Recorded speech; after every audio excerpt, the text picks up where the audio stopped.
Hello everyone, welcome to the first class of modern Indian history. आज का जो है इंट्रोडक्टरी क्लास होगा। आज हम लोग सिलेबस डिस्कस करेंगे, क्या क्या पढ़ना है वो डिस्कस करेंगे और सोर्सेज को डिस्कस करेंगे। और आज 28 या 29 जनवरी को ये क्लास अपलोड होगा। उसके बाद फिर हर सैटरडे और संडे को जो नेक्स्ट क्लास है वो अपलोड होगा। जैसे सेकेंड क्लास सैटरडे को, फिर थर्ड क्लास संडे को। और हम लोग ट्राई करेंगे कि ये जो प्रीलिम्स है, ट्राई क्या करेंगे, जो प्रीलिम्स है 2026 का, उसके पहले इसको ख़त्म कर देंगे। और इसमें हम लोग ऐसा नहीं पढ़ेंगे कि ये प्री के लिए, ये मेंस के लिए, हम लोग कंबाइन करके पढ़ेंगे। जो टॉपिक मेंस के लिए ज़्यादा इंपॉर्टेंट है वो उस तरह से पढ़ेंगे, जहाँ प्रीलिम्स का ज़्यादा इंपॉर्टेंस लगता है वो प्रीलिम्स के हिसाब से पढ़ लेंगे। तो स्टार्ट करते हैं अभी। पहले सिलेबस देखते हैं। सिलेबस सिंपल है, 2 लाइन का सिलेबस है कि modern Indian history from about the middle of 18th century until the present, significant events, personalities, issues. अब देखिए, ये बोल रहा है कि 1750s onwards till present, significant events, personalities, issues. फिर सेकंड में देता है freedom struggle, its various stages, important contributors, contributions from different parts of the country. तो ये सिंपल सा सिलेबस है, लेकिन इसमें मतलब एकदम क्लियरली लिखा हुआ है कि 1750s से जो भी अभी तक प्रेजेंट तक हो रहा है वो आपको कवर करना है। तो असल में इसमें कवर करेंगे क्या क्या हम लोग स्टार्ट करेंगे डिक्लाइन ऑफ मुगल्स से। डिक्लाइन ऑफ मुगल्स असल में जो पूरा 18th सेंचुरी है उसमें पूरे में डिक्लाइन ऑफ मुगल्स है। तो ये स्टार्ट होता है अराउंड 1707 में, मतलब उसके पहले ही स्टार्ट हो गया था, लेकिन जो डेट अगर असाइन करना हो तो 1707 है, क्योंकि यहाँ पे डेथ ऑफ औरंगजेब हुआ था। 1707 में औरंगजेब का डेथ हुआ था, और उसके बाद बोलते हैं कि उसका मुगल एम्पायर का डिक्लाइन स्टार्ट हो गया। लेकिन जो आगे हम लोग पढ़ेंगे उसमें पता चलेगा कि इसके रीन में ही डिक्लाइन स्टार्ट हो गया था। उसके बाद हम लोग इंडिया ऑफ 18th सेंचुरी पढ़ेंगे। जब मुगल डिक्लाइन होते हैं तो कुछ सक्सेसर स्टेट्स फॉर्म होते हैं, बंगाल, अवध और हैदराबाद। फिर रेबल स्टेट्स पढ़ेंगे जिसमें खास है मराठास और सिख्स। फिर कुछ इंडिपेंडेंट स्टेट्स जैसे कि मैसूर। उसके बाद जो 18th सेंचुरी में लोगों का सोशियो इकोनॉमिक कंडीशंस क्या था वो पढ़ेंगे। फिर 18th century as an age of progress और डिक्लाइन, ये एक क्वेश्चन अराइज होता है कि जो 18th सेंचुरी था वो प्रोग्रेस का एज था या डिक्लाइन का एज था, क्योंकि एक तरफ हम लोग देखेंगे कि पॉलिटिकल फ्रेगमेंटेशन हो रहा है। बंगाल, अवध, हैदराबाद, मैसूर, मराठास, उधर सिख्स। तो ये जो मुगल एम्पायर था वो ब्रेक हो रहा है, लेकिन उसके जगह पे अलग अलग छोटे छोटे एंटिटीज इमर्ज हो रहे हैं। तो पॉलिटिकल फ्रेगमेंटेशन हो रहा है, लेकिन ये भी बात है कि उस समय इंडिया का जो था वो अराउंड 25% था वर्ल्ड जीडीपी में। तो ये एक कॉन्ट्रडिक्शन है, उसको हम लोग समझने का ट्राई करेंगे। फिर आएंगे हम लोग कनकेस्ट ऑफ इंडिया पे। कैसे जो ब्रिटिश हैं वो बंगाल को कनकर किए, मराठास को कनकर किए, फिर मैसूर, सिख्स, और बीच में हम लोग पढ़ेंगे कर्नाटिक वॉर्स को। कर्नाटिक वॉर्स क्या है, तो ये एंग्लो फ्रेंच राइवलरी है।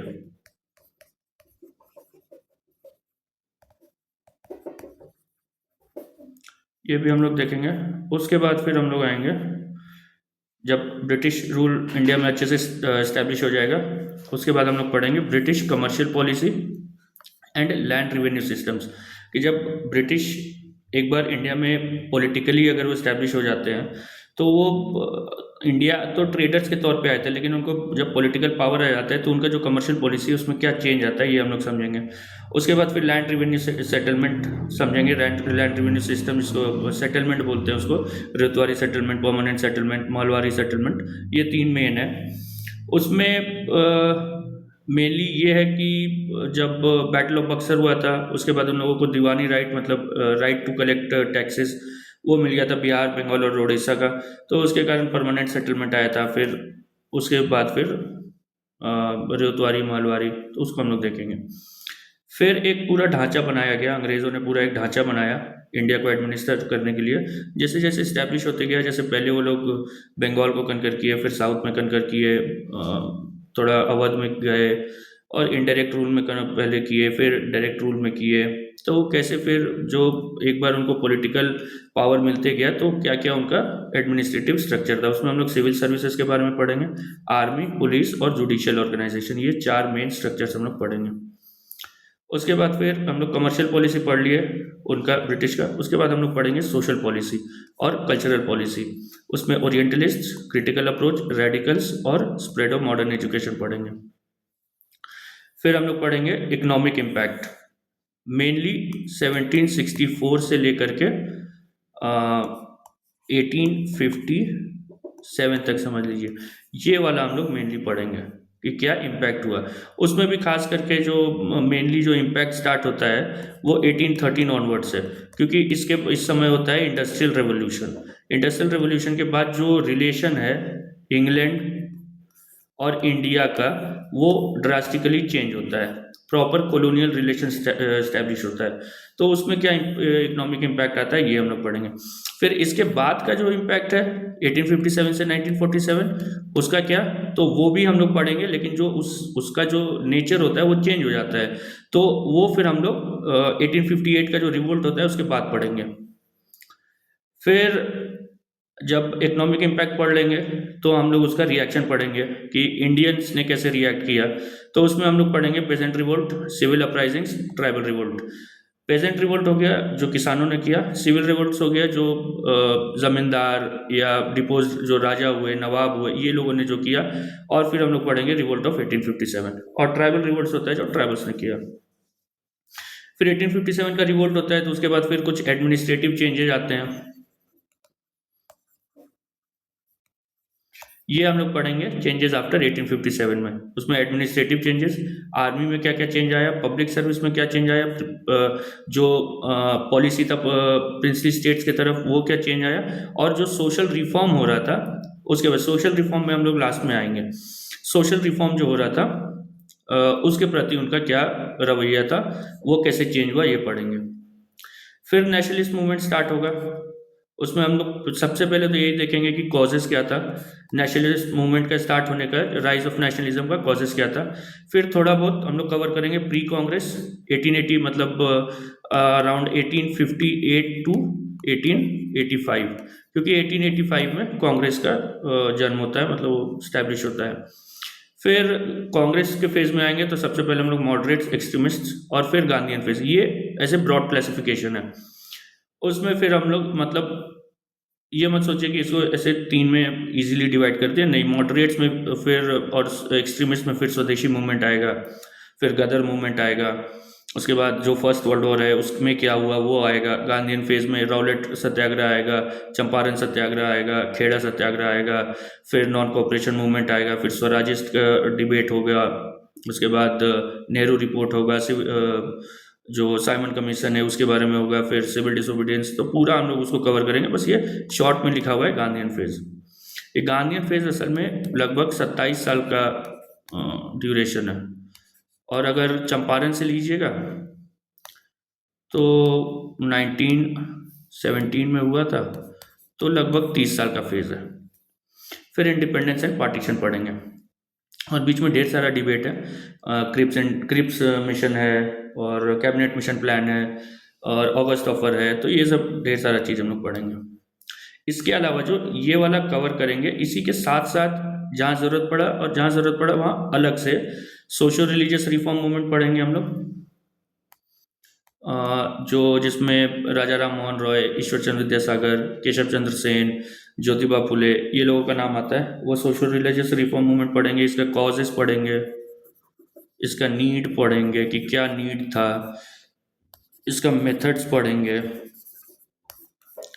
उसके बाद economic critic of British rule, ये जो है मॉडरेट्स के द्वारा किया गया था। इसमें प्रोमिनेंट जो नाम है वो है दादा भाई नेहरू का। और इसी में आता है ड्रेन ऑफ वेल्थ, तो वो हम लोग देखेंगे क्या होता है। फिर उसके अलावा वर्किंग क्लास मूवमेंट देखेंगे, Indian capitalist and the national movement देखेंगे, फिर डेवलपमेंट ऑफ फॉरेन पॉलिसी देखेंगे, फिर वायलेंट रेवोल्यूशनरीज मतलब भगत सिंह हो गए, एच एस आर, गदर, फिर जो सूर्य सेन है उनका मूवमेंट, ये सब हम लोग कवर करेंगे। फिर एक टॉपिक होगा रोल ऑफ वुमेन पे, खास करके दोनों में, रिवोल्यूशनरी में भी और कांग्रेस वाले में भी, कि दोनों में क्या क्या रोल प्ले किया है। फिर हम लोग एक देखेंगे rise and growth of communalism. ये जो कम्युनलिज्म का जो टॉपिक है वो फिर कंटिन्यू करता है पेपर 1 में, GS 1 में ही जो इंडियन सोसाइटी वाला जो पार्ट है उसमें फिर कम्युनलिज्म आता है। तो ये हमारा एक मतलब बेसिक स्ट्रक्चर है जिसको हम लोग फॉलो करेंगे। इसके बाद अगर सिलेबस को देखें तो देखिए सिलेबस में हम 3 मेन किताब मेरे दिमाग में आता है। पहला है history of modern India Bipin Chandra का, ये इसको ओल्ड NCERT भी बोलते हैं। ये अब ओरिएंट ब्लैक स्टोन में ये पब्लिश करता है। ये स्टार्ट ही होता है डिक्लाइन ऑफ मुगल एम्पायर से। देखिए हम लोगों का जो भी सिलेबस चलेगा वो लगभग बिपिन चंद्रा पे ही बेस्ड है, और स्पेक्ट्रम जो है वो भी बिपिन चंद्रा पे ही बेस्ड है, बस वो पोस्ट इंडिपेंडेंस में भी अब जाता है। पहले पुराने एडिशन देखिएगा तो उसमें नहीं था पोस्ट इंडिपेंडेंस इंडिया। तो हम लोग यहाँ पे भी स्टार्ट होता है डिक्लाइन ऑफ मुगल से, जो हम लोग स्टार्ट करेंगे। फिर इसमें फिर वही है Indian states and society in 18th century India. इसमें देखिए डिके ऑफ मुगल एम्पायर, फिर हैदराबाद, बंगाल, अवध, मैसूर, केरला। केरला छोटा सा पोर्शन है ट्रेवनकोर का। एरियाज अराउंड दिल्ली, बंगाश पठान से सब माइनर टॉपिक्स हैं। सिक्स, फिर मराठा। फिर उसके बाद आता है social and economic condition of the people, education, social and cultural life. Basically 18th century का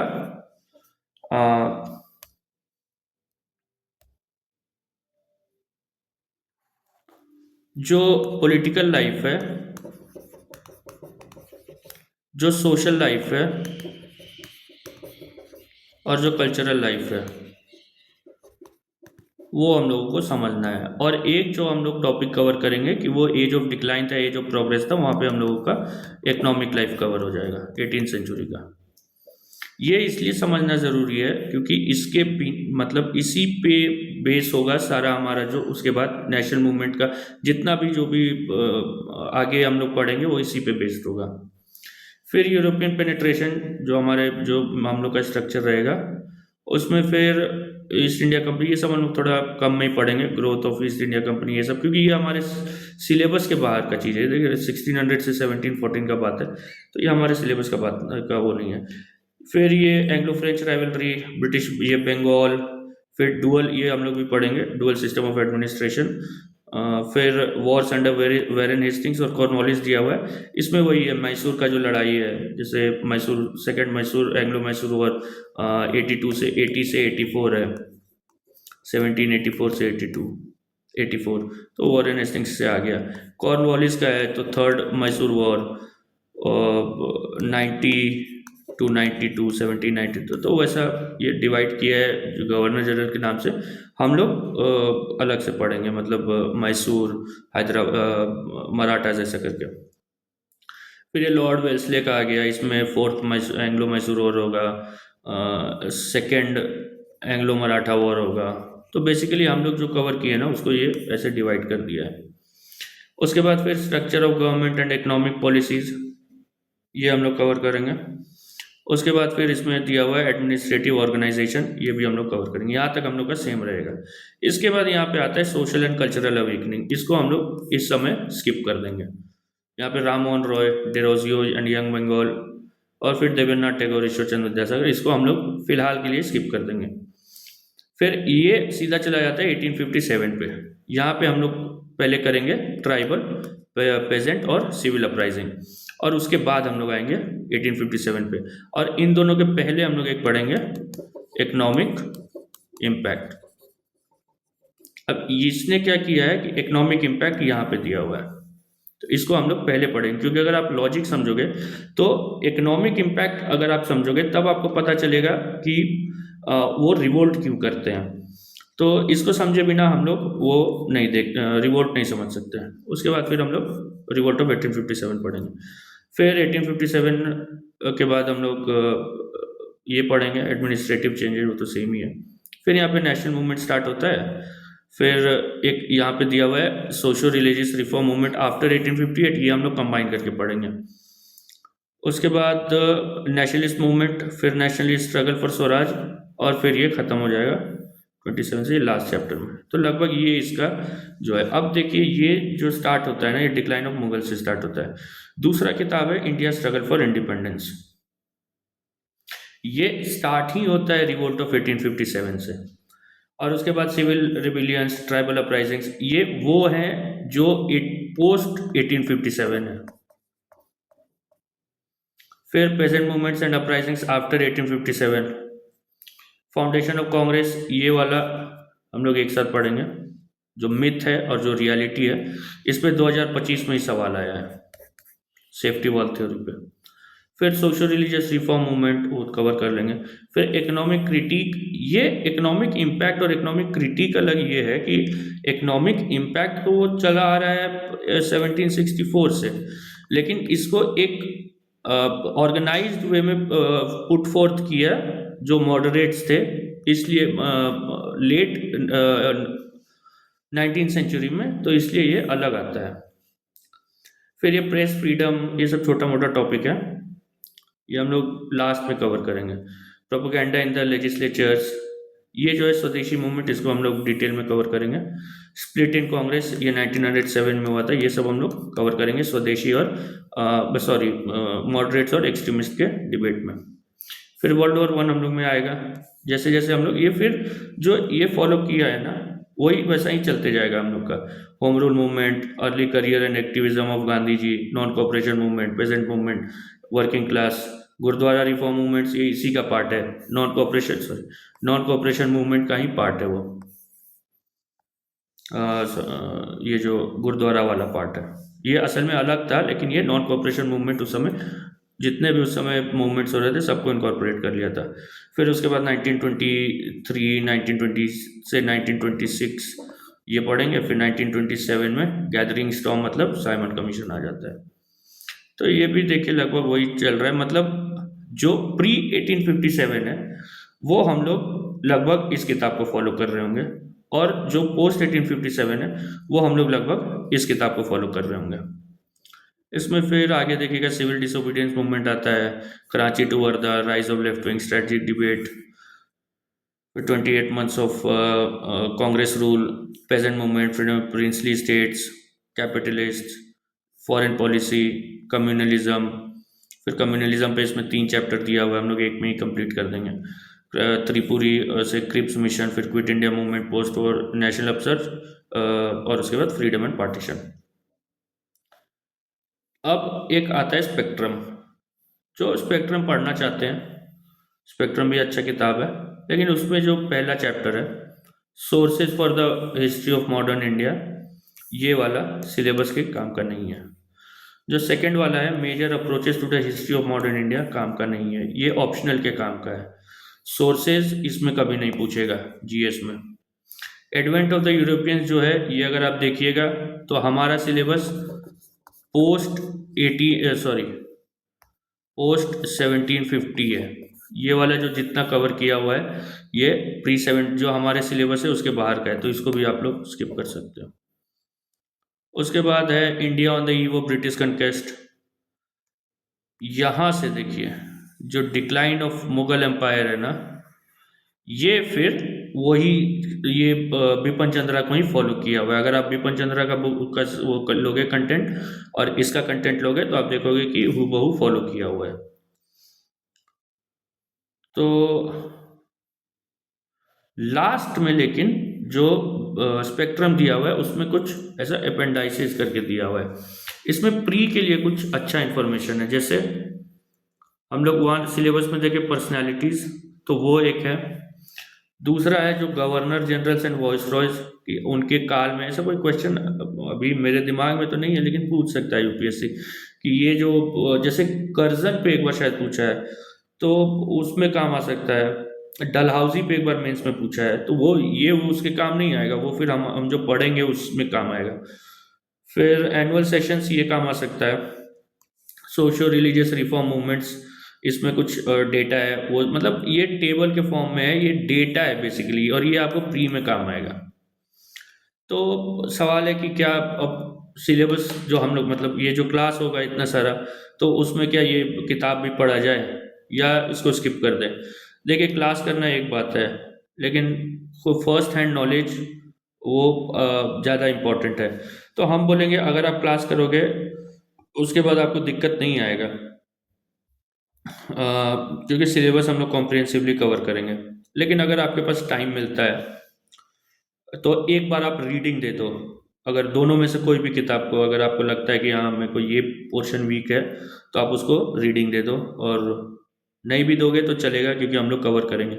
और जो भी नोट्स रहेगा, मेरा एक टेलीग्राम चैनल है वो अलग से बना रहेगा, उस पर आप क्लास के पहले ही, जब क्लास अपलोड होगा उसके पहले हम उस पर नोट्स डाल देंगे। तो वहाँ से आप नोट्स को डाउनलोड कर सकते हो। और अगर आपको लगता है कि किताब पढ़ना चाहिए, मेरे हिसाब से आप लोग पढ़ लोगे तो बेटर रहेगा। अगर नहीं भी पढ़ोगे तो उसमें कोई टेंशन नहीं है। तो सिलेबस हो गया, क्या क्या पढ़ना है वो आप शायद आप आई होप समझ गए हैं। और हिस्ट्री ऑफ मॉडर्न इंडिया, ये जो सोर्सेज हैं और हम लोग कैसे करेंगे वो भी आप समझ गए होंगे।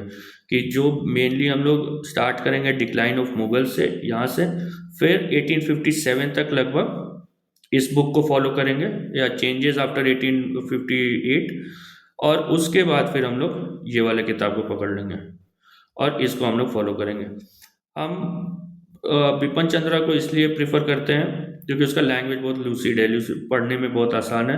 और जो एनालिटिकल क्वेश्चन जैसा वो पूछता है यूपीएससी, तो वो आप बिपिन चंद्रा से, उसको बिपिन चंद्रा से ही वो कवर होगा। एक जो किताब फिर आता है दिमाग में वो है प्लासे टू पार्टीशन एंड आफ्टर। वो किताब मेरे हिसाब से थोड़ा ज़्यादा स्कॉलरली है, उसको पढ़ने के लिए लोग पढ़ ही सकते हैं। लेकिन अगर बिपिन चंद्रा आप पढ़ सकते हो तो उसको पढ़ के सिलेबस, क्योंकि और भी चीज़ें पढ़ना है ना, साइंस है, इकोनॉमिक्स है, पॉलिटी है, ज्योग्राफी है, एनवायरनमेंट है। तो जितना जल्दी कोई सिलेबस कंप्लीट हो जाए उतना अच्छा है। तो फिर सैटरडे और संडे जो नेक्स्ट क्लास है वो अपलोड होगा क्लास। और जो 26 का जो भी प्रीलिम्स है मई में होगा, डेट तो नहीं पता मेरे को, लेकिन लास्ट वीक में होता है, तो मई के लास्ट वीक में। तो उसके पहले हम लोग ट्राई करेंगे कि मई के फर्स्ट वीक में ये पूरा ख़त्म हो जाए। और वो लास्ट वीक में ऐसा कुछ होगा जो जो लास्ट के क्लासेस ऐसे होंगे जो आप एग्ज़ाम के जस्ट पहले पढ़ोगे तो वो बेनिफिशियल रहेगा, क्योंकि वो प्रीलिम्स से ज़्यादा वो रहेगा। और ये जो भी पोस्ट इंडिपेंडेंट, ये पार्टीशन और ये सब जो होगा वो हम लोग पहले ही कवर कर लेंगे। तो नेक्स्ट क्लास में मिलते हैं। Thank you.